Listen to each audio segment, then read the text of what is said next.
व्यक्ति का जन्म हुआ हजारीबाग जिले में। ईश्वरी नाम का एक गांव था। ब्राह्मण परिवार में एक बालक का जन्म हुआ। पारिवारिक संस्कारों के कारण नाम रखा गया राम टहल पांडे। पर विपत्ति आनी शुरू हुई। माता पिता चले गए। बालक के जन्म के कुछ दिन बाद भी माता पिता क्रम से गए। बड़े भाई भाभी ने पालन पोषण किया। बालक को चेचक निकली, दोनों नेत्र चले गए। तो भी विपत्ति ने पीछा नहीं छोड़ा। कुछ दिन बाद बड़े भाई का भी देहांत हो गया। अब ये बालक सूरदास हो गया। अब कौन राम टहल पांडे कहे? सभी होते हैं रिश्तेदार जबकि जर पास होता है। अब बिगड़ जाता गरीबी में जो रिश्ता खास होता है। अब सब टहलुआ टहलुआ कहने लगे। विधवा ब्राह्मणी इनकी भाभी भिक्षा करके गुजर करती। पर इस बालक को एक विचित्र भगवान की कृपा से ऐसा शुभ संस्कार जागा, एक व्यसन लग गया। रघुपति चरित होई तहां सुनाई। भगवान की कथा होती वहां पहुंच जाते। नेत्रहीन राम टहल पांडे बैठते, भगवान श्री कृष्ण की कथा, श्रीमद् भागवत की कथा हो रही थी। एक जगह वहां जाते, रोमांचित हो जाता शरीर, आनंद। सभी लोग देखते कि वाह क्या भक्ति। कथा पूरी हुई तो व्यास जी के चरण पकड़ लिए।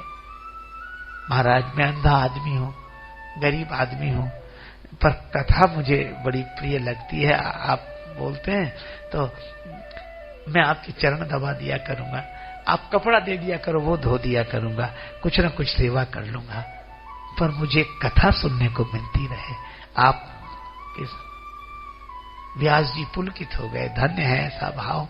उन्होंने कहा कि भैया सेवा करने वाले बहुत हैं, पांडे जी आप तो कथा सुन जाया करो और जब बाहर जाए तब चलना सुना करो।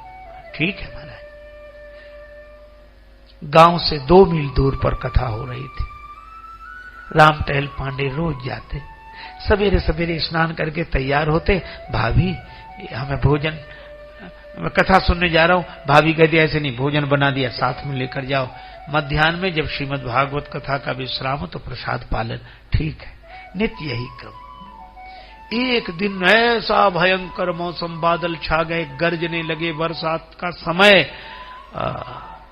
भाभी ने सोचा कि आज तो इतनी घोर वर्षा, ऐसी बिजली चमक रही, बादल गरज रहे, तो देवर कथा में नहीं जाएंगे। भोजन नहीं बनाया। अब वो स्नान करके आए। माँ कहने लगे भाभी माँ मुझे भोजन की पोटली दो, मैं जाऊं। भाभी ने कहा मैंने तो भोजन नहीं बनाया। क्यों? आज बहुत बुरा दिन है, आज कथा में मत जाओ। बादल गरज रहे, बिजली चमक रही, अंधे आदमी है, इतना भयंकर है, कहां जाओगे तुम? आज बुरा समय है, कथा में मत जाओ। राम टहल पांडे बोले भाभी 100 दिन दुर्दिन नहीं, 100 दिन दुर्दिन नहीं, मेघ नभ में गहरावे और अदिन न इंद्र उपल बरसाकर वज्र गिरावे।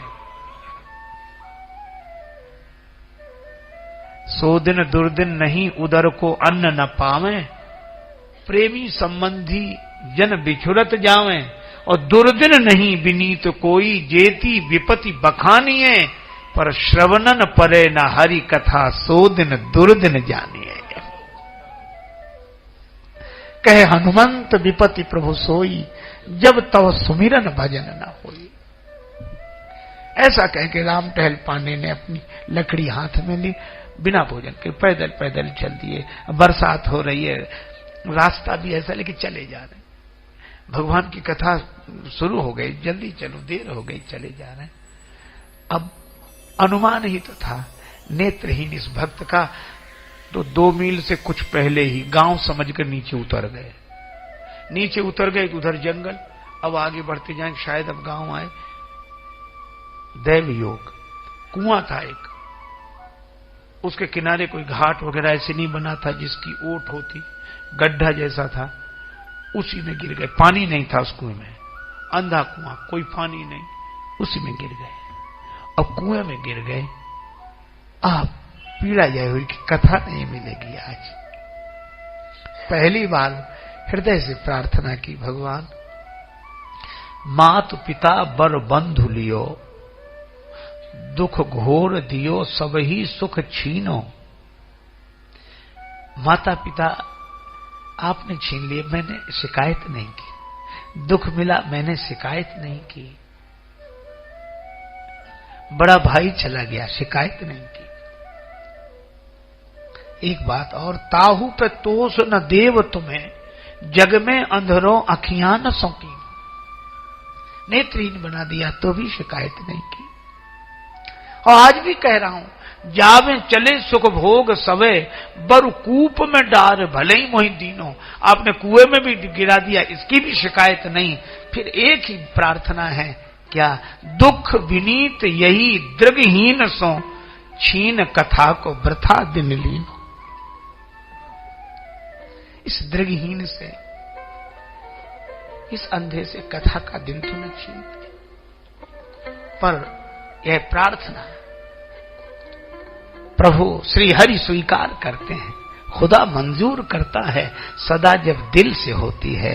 मगर मुश्किल तो ये है, बात ये मुश्किल से होती है। प्रेम ते प्रकट हो ही मैं जाना। भगवान प्रकट हुए और बोले, अरे रामचंद्र पांडे यहां कहां गिर गए? भैया तुम कौन हो? भगवान बोले, मैं कथा में से ही आ रहा हूं। तो शुरू हो गई होगी, इतना समय निकल गया। नहीं, आज व्यास जी का कुछ स्वास्थ्य खराब है, कथा देर से शुरू होगी, मैं वहीं से आ रहा हूं। तो कहां जा रहे भैया? तो मैं श्रोताओं को बुलाने जा रहा हूं।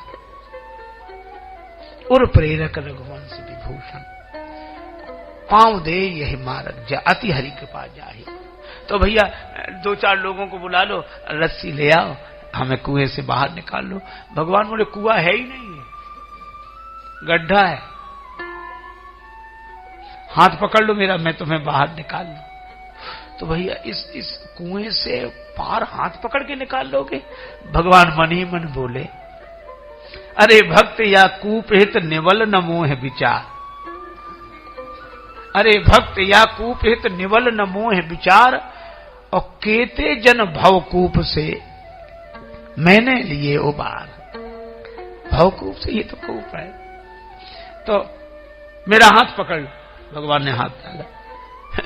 राम टहल पांडे हंसने लगे, कहने लगे, प्रभु भैया तुम जो भी हो, लेकिन मजबूरी यह है, मुझसे कह रहे हो कि मैं हाथ पकड़ लूं, तो मुझे तो दिखाई नहीं देता कि तुम्हारा हाथ कहां है। मुझे तो दिखाई नहीं देता कि तुम्हारा हाथ कहां है, लेकिन तुम्हें तो दिखाई देता होगा कि हमारा हाथ कहां है।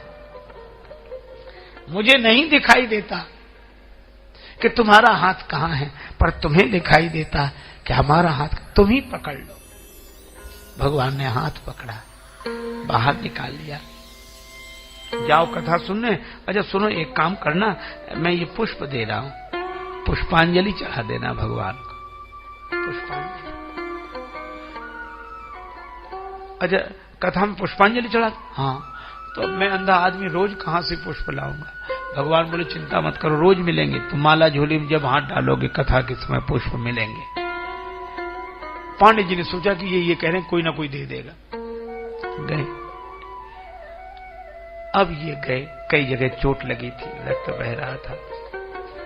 उधर का दृश्य और विचित्र। पांडे जी तो पहुंचे नहीं, व्यास जी किसी तरह अस्वस्थ थे, तो तैयार होकर, विलंब तो हुआ पर व्यास पीठ पर आकर बैठे। इतने में सबने देखा कि राम टहल पांडे की भाभी आई, भोजन की पोटली लेकर,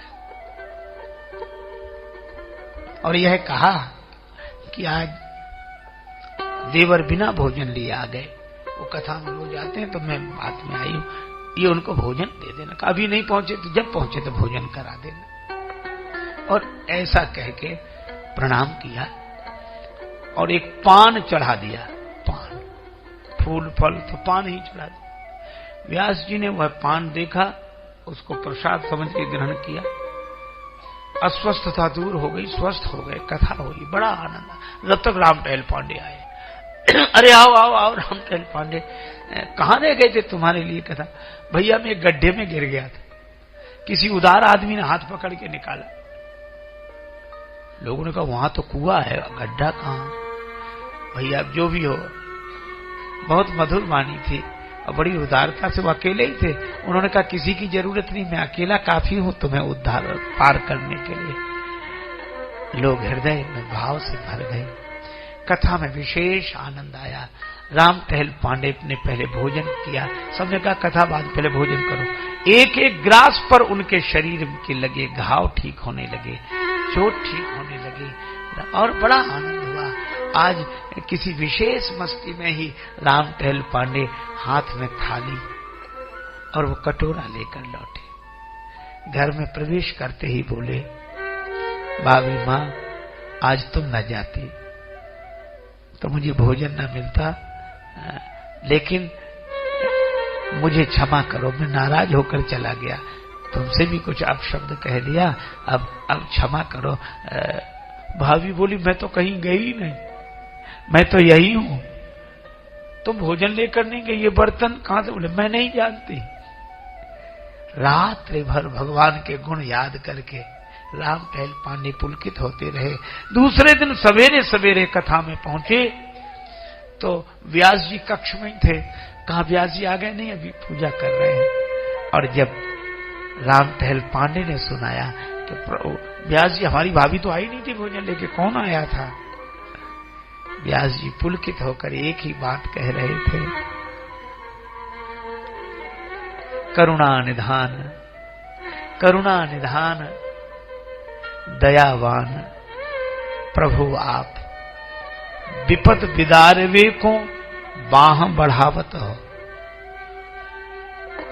विपद विदारवे को बाह बढ़ावत हो, कूप तय निकारी के अपनो जन, कृपा सिंधु कथा रस पान करिवे को पठावत हो।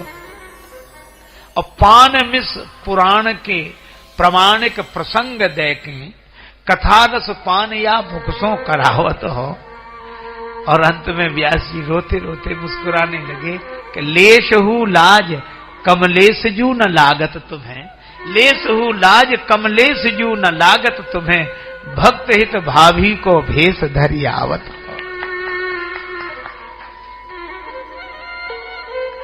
भगवत कथा यह है जिसे सुनकर भगवान के दर्शन की इच्छा हो जाए श्रोता को, और वक्ता को भगवान की भक्ति की भावना जग जाए।